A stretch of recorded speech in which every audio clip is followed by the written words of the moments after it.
ओम शांती. आजची तारीख आहे 4/2/2026. आज बाबा म्हणतात, गोड मुलांनो, संगम युगामध्ये तुम्हाला जे ज्ञान मिळतंय ते ज्ञान नवीन आणि वेगळं ज्ञान आहे. तुम्ही जाणतात की आम्ही सर्व ॲक्टर्स आहोत, जे अभिनेते आहोत. एकाचा पाठ दुसऱ्याशी जुळत नाही. प्रश्न आहे, मायेवर विजय प्राप्त करण्यासाठी तुम्हा आत्मिक योद्ध्यांना, क्षत्रियांना कोणती युक्ती मिळालेली आहे? उत्तर,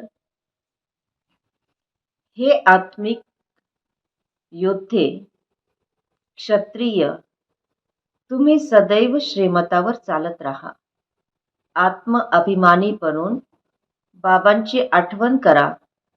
रोज सकाळी सकाळी उठून बाबांच्या आठवणीत राहण्याचा अभ्यास करा, तर मायेवर विजय प्राप्त कराल.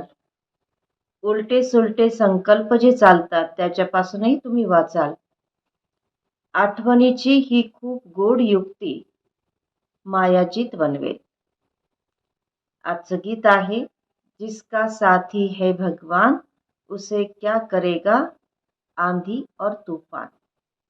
ओम शांती. बाबा म्हणतात, हे सर्व मनुष्यांनी बनवलेले गीत आहेत. मनुष्य गीत गातात, परंतु त्याचा अर्थ काही जाणत नाही. तुम्ही आता बच्चे आहात, तर तुम्हाला गीत गाण्याचा किंवा महिमा करण्याची आवश्यकता नाही. बाबा म्हणतात, भगवान को कहते हैं हे बाबा. म्हणजे बाबा म्हणतात की भगवंताला म्हणतात हे बाबा, आणि यांचं नाव आहे शिवबाबा.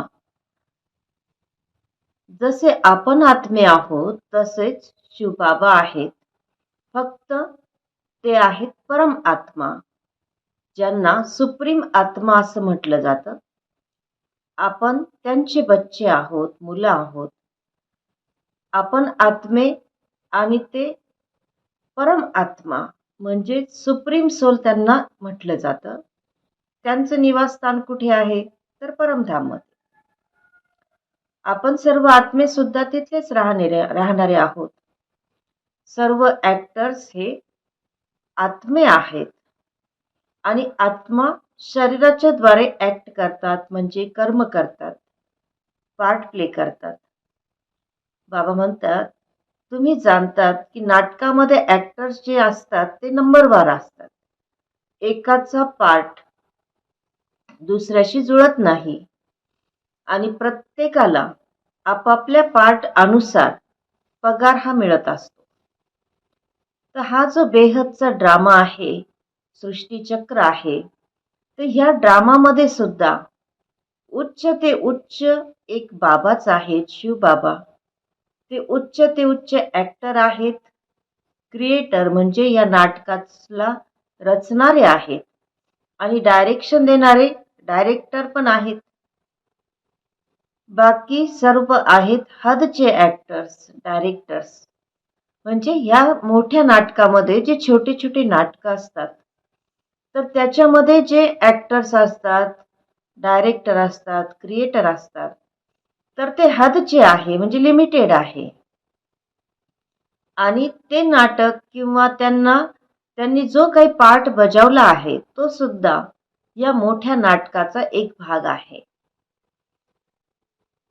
बाबा म्हणतात, आत्मा पार्ट बजावतो, परंतु देह अभिमानामुळे असं म्हटलं जातं की मनुष्याचा असा पार्ट आहे. पण बाबा सांगतात की पार्ट संपूर्ण आत्म्याचा आहे. बाबा सांगतात की असे तर नाटक बनवतात, तर ते सुद्धा आपला पार्ट आत्माच धारण करत असते, आत्माच पार्ट बजावत असते. जसं म्हटलं जातं, आत्माच म्हणतो की मी गव्हर्नर आहे, मी फलाना आहे, परंतु आत्म अभिमानी बनत नाहीत. सतयुगामध्ये मात्र समजतील की आपण आत्मा आहे, एक शरीर सोडून आपल्याला दुसरं शरीर घ्यायचं आहे. परंतु परमात्म्याला तिथं कोणी जाणत नाही. या समयीच बाबा म्हणतात, तुम्ही सगळं काही जाणतात, शूद्र कलियुगामध्ये आहेत शूद्र आणि सतयुगामध्ये आहेत देवता. तर त्या दोघांपेक्षाही तुम्ही ब्राह्मण जे आहात ते उत्तम आहात. आणि ब्राह्मण जे आहेत ते सतयुगाच्या स्थापनेमध्ये बाबांना मदत करतात, सेवा करतात, बाबांचा संदेश देतात. तर बाबा म्हणतात की लाखो येतात प्रदर्शनीमध्ये. तर ज्याने जितकं चांगल्या रीतीने समजलं, ज्ञान ऐकलं, तर ते प्रजा बनतात. एक एक राजाची सतयुगामध्ये प्रजा पण खूप असेल. तुम्ही आता सर्व्हिस करता म्हणजे प्रजा बनवत आहात. तर बाबा म्हणतात की नवीन दुनियेमध्ये कुणी सावकार बनेल, कुणी प्रजा बनतील, कुणी राजा राणी बनेल, कुणी गरीब वगैरे पण बनतील, प्रिन्स प्रिन्सेस पण बनतील. तर सतयुगापासून त्रेतायुगाच्या अंतापर्यंत किती प्रिन्स प्रिन्सेस बनतील, म्हणजे राजकुमार राजकुमारी किती बनतील? तर फक्त 8 किंवा 108 नाही राहणार, तर जरूर जास्ती असतील. बाबा सांगतात तुम्ही सर्व्हिस करत राहतात, तर ही गोष्ट सुद्धा काही नवीन नाही. समजा तुम्ही काही फंक्शन करता, कार्यक्रम घेतात, तर ही पण काही नवीन गोष्ट नाहीये. अनेक वेळेला तुम्ही केलेलं आहे आणि आता पुन्हा करत आहात. मग बाबा म्हणतात की संगम युगामध्ये हाच तर धंदा करणार ना, आणखी काय करणार? नंबरवार तर प्रत्येक गोष्टीमध्ये असतं. जसं बाबा म्हणतात तुमच्यामध्ये एखादा खूप चांगल्या प्रकारे भाषण करतो, तर सगळे म्हणतील की याने खूप चांगलं भाषण केलं. आणि मग दुसऱ्या कुणाचं जर भाषण ऐकलं, तर ते म्हणतील की याच्यापेक्षा पहिल्याचं भाषण जे होतं ना, ते त्याने खूप चांगलं केलं होतं. मग नंतर कधी तिसऱ्याचं भाषण ऐकलं, तर ते त्यांना आणखी चांगलं वाटलं पहिल्यापेक्षाही. तर मग ते म्हणतात की पहिलं जे ऐकलं होतं त्याच्यापेक्षा हा जास्त हुशार आहे आणि याने खूप चांगलं ज्ञान आपल्याला समजावून सांगितलं. तर असे जे चांगल्या प्रकारे ज्ञान समजावून सांगतात त्यांना बाबा म्हणतात मेल ट्रेन. तर बाबा म्हणतात तुम्हाला पुरुषार्थ करायचा आहे सर्व्हिस करण्याचा, आणि तुम्हाला साधारणपासून मेल ट्रेन बनायचं आहे. तर बाबा सांगतात की कसं बनायचं आहे? तर उदाहरण देतात बाबा, जसं मम्मा स्पेशल मेल ट्रेन होती, तर तसं बनायचं आहे.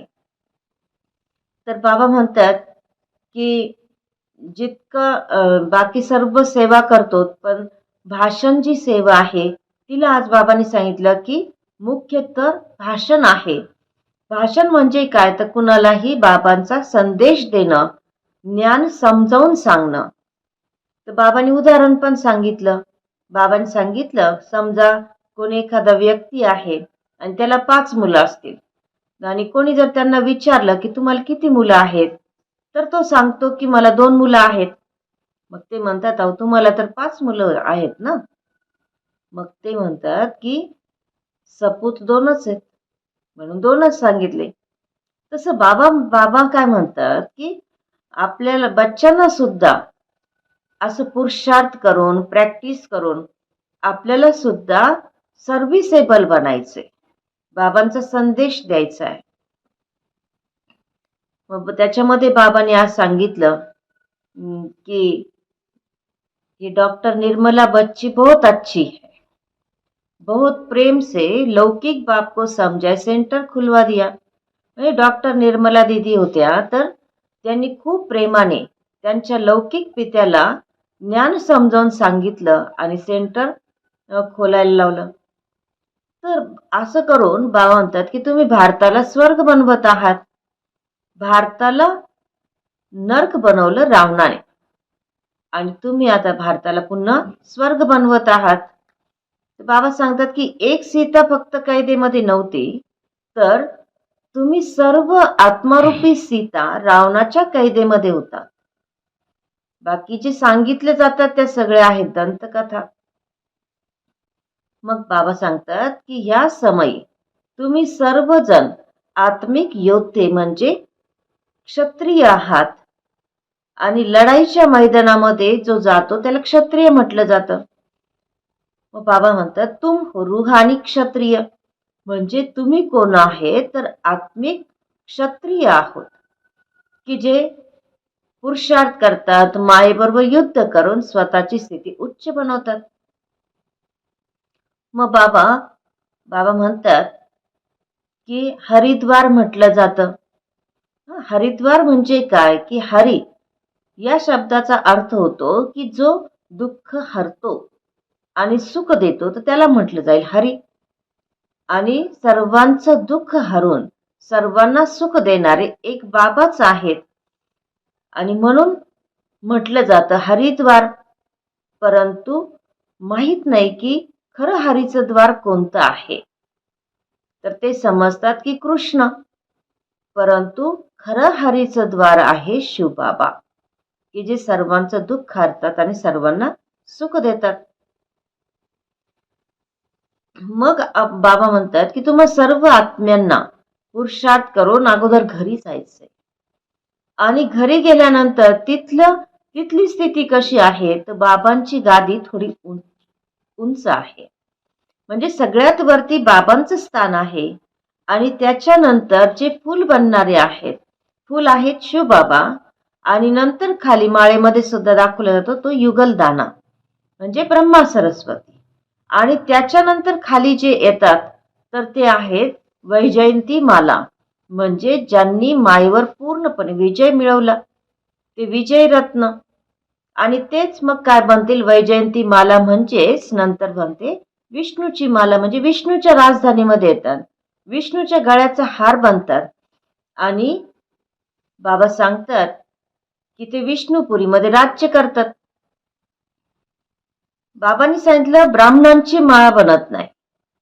का बनत नाही, तर ब्राह्मण घडी घडी तुटतात, म्हणजे अवस्था खाली येते. बाबा सांगतात की नंबरवार आहेत ना, समजा ज्ञानामध्ये चालतात, परंतु आज ठीक आहे, उद्या कुठलं मायेचं तुफान आलं, कधी ग्रहचारी बसले तर थंड पडतात, पुरुषार्थ थंड होतो. तर बाबा म्हणतात की मेरा बनंती आश्चर्यवत सुनंती कथंती ध्यान में जावंती माला में पिरवंती फिर एकदम भागंती फिर चंडाल बनंती. तर अशी अवस्था खालीवर जर होत असेल तर मग माळा कशी बनणार, माळेमधला मणी कसा बनणार. मग बाबा सांगतात की भक्तांची सुद्धा माला आहे, आणि त्या भक्त मालेमध्ये फिमेल्स मध्ये मुख्य आहे ते म्हणजे मीरा, आणि मेल्स मध्ये मुख्य आहे नारद. अशा सर्व माला आज बाबांनी सांगितल्यात. रुद्रमाला सांगितली, विष्णूची माला सांगितली, वैजयंती माला सांगितली, भक्तमाला पण सांगितली. परंतु बाबांनी सांगितलं की ब्राह्मणांची माळा काही बनत नाही. संगम युगामध्ये बाबाच येऊन सर्वांना मुक्ती आणि जीवनमुक्ती देतात. बाबा म्हणतात भगवान वाच, मी तुम्हाला राजयोग शिकवतो, तर ही आहे युनिव्हर्सिटी पांडव गव्हर्नमेंटची, आणि पांडवांचीच प्रीतबुद्धी होती. पांडवांचा साथी स्वतः भगवंत होता, परमात्मा होता. पांडव म्हणजे रुहानी पंडे, की जे आत्म्यांना रस्ता दाखवतात. दुनियेमध्ये आहे जिस्मानी पंडे, आणि तुम्ही आहात रुहानी पंडे. अच्छा, गोड गोड खूप खूप वर्षांनी भेटलेल्या मुलांप्रती मातपिता बापदादांचा याद प्यार, सुप्रभात. आत्मिक पित्याची आत्मिक मुलांना नमस्ते, आणि आम्हा आत्मिक मुलांची आत्मिक मातपिता बापदादांना प्रेमपूर्वक आठवण, सुप्रभात, नमस्ते. धारणेसाठी मुख्य सारांश आहे. पहिला पॉइंट, आत्म अभिमानी बनून या बेहदच्या नाटकामध्ये हिरो पार्ट बजवायचा आहे. प्रत्येक ॲक्टरचा पार्ट आपला आपला आहे, म्हणून कधीही कुणाशी रीस करायची नाही. दुसरा पॉइंट आहे, सकाळी सकाळी उठून स्वतःबरोबरच बोलायचं आहे. अभ्यास करायचा आहे की मी या कर्मेंद्रियांच्या पेक्षा अलग आहे. अभ्यास करायचा आहे की मी आत्मा या शरीराच्या कर्मेंद्रियांपासून न्यारी आहे. आणि बाबांबरोबर बोलायचं आहे, बाबा तुम्ही किती गोड आहात. तुम्ही आम्हाला सृष्टीच्या आदी मध्य अंताचं ज्ञान देतात. वरदान आहे, बापाच्या संस्कारांना आपला व्यक्तिगत संस्कार बनवणारे व्यर्थ किंवा जुन्या संस्कारांपासून मुक्त भव. विश्लेषण आहे, कोणतेही व्यर्थ संकल्प किंवा जुने संस्कार देह अभिमानाशी संबंधित आहेत. आत्मिक स्वरूपाचे संस्कार हे बाबांच्या समान संस्कार असते.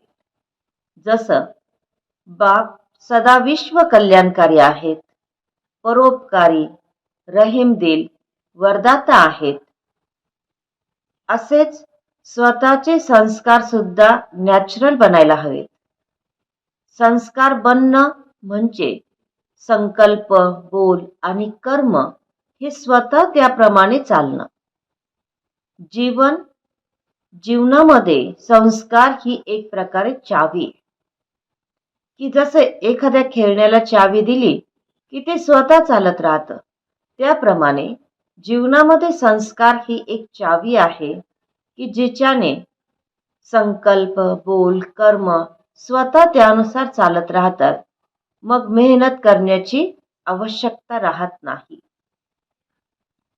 आजचा सुविचार आहे, आत्मिक स्थितीमध्ये स्थित राहून आपला रथ म्हणजेच आपल्या शरीराद्वारे कार्य करवणारे तेच खरे पुरुषार्थी आहेत. आजचा अव्यक्त इशारा आहे, एकता आणि विश्वासाच्या विशेषतेद्वारे सफलता संपन्न बना. जसं बाबांनी आपल्याला संपूर्ण विश्वाच्या कान्याकोपऱ्यातून शोधून काढलेलं आहे आणि अनेक स्वभाव संस्कारांचे आपण सर्व ब्राह्मण बच्चे ज्यावेळेला एक बाबांचे बनलो तर त्यावेळेला एका वृक्षाचे फांद्या बनलोत, म्हणजे जसं काही एक चंदनाचा वृक्ष बनलो. लोक म्हणतात की 2-4 माता एकत्र राहू शकत नाहीत, परंतु तुम्ही माता संपूर्ण विश्वामध्ये एकता स्थापन करण्याच्या निमित्त आहात. हीच आपली आपापसातली एकता बाबांना प्रत्यक्ष करेल आणि म्हणून सर्वांनी एक होऊन राहायचं आहे. ओम शांती.